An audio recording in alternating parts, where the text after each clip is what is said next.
میں آپ سے ایک مجھے فائنل جی میں آپ کے پاس پھر سے آؤں گی، قادر صاحب آپ کے پاس پھر سے آؤں گی. جو آپ نے یہ بات کہی ہے یہ اہم ہے، اس کا مجھے آنسر ضرور لینے دیں. میں ایک آخر اسی آرگومنٹ کے کنیکشن میں بات کرنا چاہتا ہوں. ایک چیز ہوتا ہے ہیومن انٹیلیجنس، وہ مفقود ہے بلوچستان میں، پورے پاکستان میں. ہائی ٹیک کی طرف ہم بہت زیادہ توجہ دے رہے ہیں، اکوپمنٹ کی انسٹرومنٹس کی طرف بہت زیادہ توجہ دے رہے ہیں، لیکن ہیومن انٹیلیجنس پہ اس قسم کا خرچہ نہیں کیا جا رہا ہے جو کی جانی چاہیے. اس کو جس وقت انوالو کریں گے تو انشاءاللہ ارینجمنٹس افیکٹو ہو سکیں گے. قادر بلوچ صاحب I get your point. Hamdullah صاحب جس طرح کے قادر بلوچ صاحب کہہ رہے ہیں، ظاہر ہے سبھی یہی کہیں گے کہ آپ سول پاپولیشن کو انوالو کریں، مگر اب جب کہ فیٹف کی بات ہو رہی ہے اور فیٹف کے اندر اس وقت ہمارا ایک وفد پیرس کے اندر موجود ہے، تو خبر یہ نکلتی ہے اور ہمارے انٹیریئر منسٹر جو ہیں اس کو کنفرم کر دیتے ہیں کہ احسان اللہ احسان صاحب جو ہیں وہ فرار ہو چکے ہیں، ملک کے اندر نہیں ہیں. پھر ایک خبر یہ بھی آتی ہے کہ مسعود اظہر جو ہیں وہ بھی ہمیں نہیں پتا کہ وہ کہاں ہیں. اس کا منفی اثر کیا ہوگا؟ دیکھیے منیزہ، یہ جتنے بھی فیصلے ہم کرتے ہیں خاص کر دہشت گردی کے حوالے سے، یہ ہم بین الاقوامی اور انڈیا کے دباؤ میں کرتے ہیں. آپ مجھے بتائیے حافظ سعید کل تک تو آنکھوں کا تارا تھا، کس کی دباؤ میں ہم نے ان کو ہاؤس اریسٹ کیا، کس کی دباؤ میں ان کو دہشت گرد ڈکلیئر کیا؟ اچھا وہ حافظ سعید جو کل تک وہ ہیرو تھا کشمیر کے حوالے سے، آج وہ ویلن بن گیا. کس کے کہنے پر؟ یہ پالیسی کس کی تھی؟ یہ پالیسی کون بنا رہا ہے؟ کیا حکومت کو کوئی پتہ ہے اس کا؟ آپ نے حافظ مسعود اظہر صاحب کی بات کی، کیا مسعود اظہر صاحب ہیرو نہیں تھا؟ آپ وہ کیوں ویلن، آج وہ کیوں ویلن بن گیا؟ ہیرو کس کے کہنے پر تھا، آج ویلن کس کے کہنے پر ہے؟ کس کی دباؤ میں وہ غائب ہو گئے؟ اب آپ بتائیے، یہ تو غائب ہوا، ایک تو دہشت گردی کی مد میں ان کو سزا ملی. آپ حکومت سے پوچھئے نا، آج آپ نے وزیر داخلہ کی سٹیٹمنٹ دیکھی نا، وزیر داخلہ کی کہ احسان اللہ احسان کے بارے میں ان سے سوال کیا گیا، اس نے کتنی نظر انداز کر کے ایک ایسی طریقے سے جواب دیا کہ کچھ ہوا ہی نہیں ہے. آپ آرمی پبلک سکول کی جو 140 بچے ان کی والدین سے آپ پوچھئے، ہمیں تو پتہ نہیں تھا. میں ایک بات کر لوں نا، میں ایک بات کر لوں، آپ ان سے پوچھئے وہ کیا کہتے ہیں. حکومت آن دا فلور، نہ سینٹ میں نہ قومی اسمبلی میں، نہ ذمہ داری لیتی ہے اپنی ناکامی کی کہ یہ کیسے فرار ہوا. جب آپ ان سے پوچھیں کہتے ہیں کہ یہ تو اداروں کے پاس تھا. بھائی ادارے علیحدہ حکومت ہے یا آپ نہیں؟ اور اس کے اوپر آج وزیر اعظم صاحب یہ کہہ چکے ہیں کہ ہم ایک ہی پیج کے اوپر ہیں، اگر ایک ہی پیج کے اوپر ہیں تو پھر ذمہ داری بھی قبول کرنی ہوگی، ان سوالات کے بھی جواب دینے ہوں گے. پوچھیں گے صداقت علی عباسی صاحب سے وقفے کے بعد.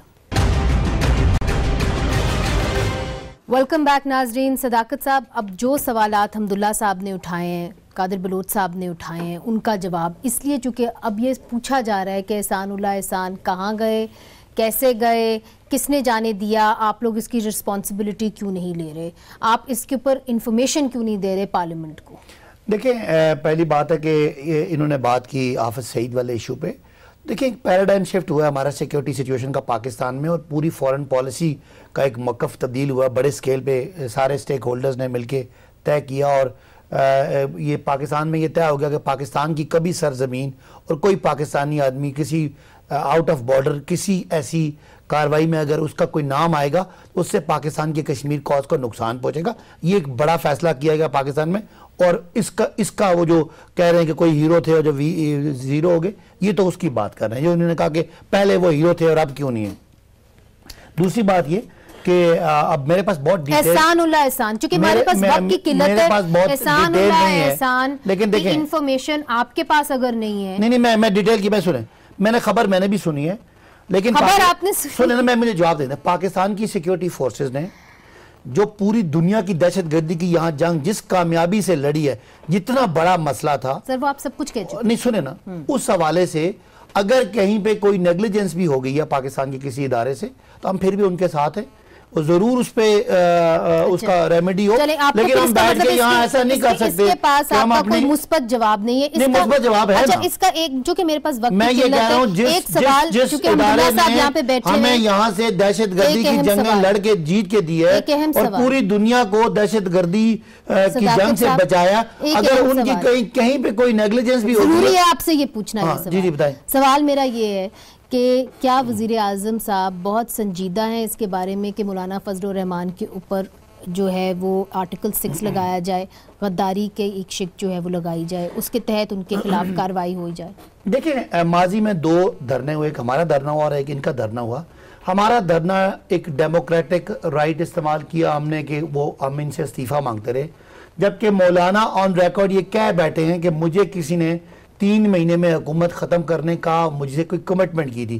کیا کوئی پاکستان میں بیٹھ کے آئین اور قانونی حکومت کو 3 مہینے میں، وہی کہہ رہا ہوں نا، کیا وہ سنجیدہ ہیں کہ نہیں؟ میں کہہ رہا ہوں نا مولانا کا اپنا بیان یہ کافی ہے ان پہ آرٹیکل 6 لگانے کے لیے. الحمدللہ صاحب انہوں نے پھر میں نے قاضی بلوچ صاحب کے پاس جانا ہے. ٹھیک ہے جی، we get your point. Commit کیا گئی انہوں نے، میرے پاس وقت کم ہے جی. الحمدللہ صاحب ایک لائن پھر میں نے کنکلوڈنگ ریمارک. میری بات سنیں، یہ جو حکومت ہے نا، ہم تو اس کو حکومت کہتے نہیں ہے، یہ چابی والے کھلونے چابی کو ہلاؤ یہ چلتا ہے ریموٹ کنٹرول کے ذریعے.